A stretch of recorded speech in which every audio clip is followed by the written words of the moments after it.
C'est au tour des lycéens de descendre dans la rue. Ce vendredi, ils étaient plusieurs centaines à manifester en Bretagne, notamment à Brest, Morlaix, Concarneau ou Dinan.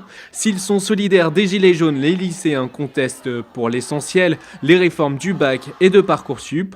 Des revendications bien éloignées donc de celles des professionnels du BTP qui bloquent toujours les sites pétroliers. Redoutant une pénurie, les automobilistes se sont hâtés d'aller à la pompe dans le Morbihan, mais aussi à Morlaix et Guingamp.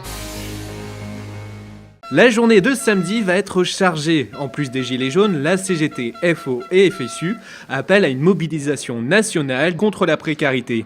Des actions sont prévues en Bretagne et notamment à Quimper, Brest, Morlaix et Rennes.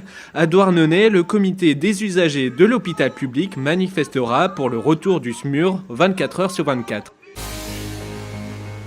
Saint-Brieuc s'interroge sur la gratuité des bus. Jeudi soir, le rapport annuel des transports en commun a lancé le débat au sein du conseil de l'agglomération. Avant de prendre une décision, le premier vice-président Ronan Kerdaon propose de s'intéresser au cas de Dunkerque, qui applique déjà la gratuité.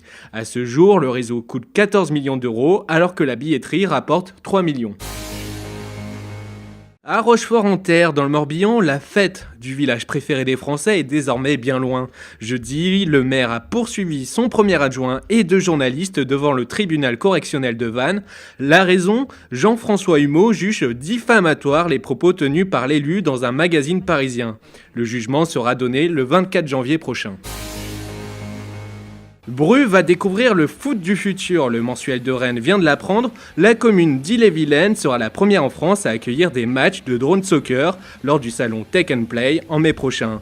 La Corée du Sud raffole de ce jeu où le but est de faire rentrer son drone dans un cerceau.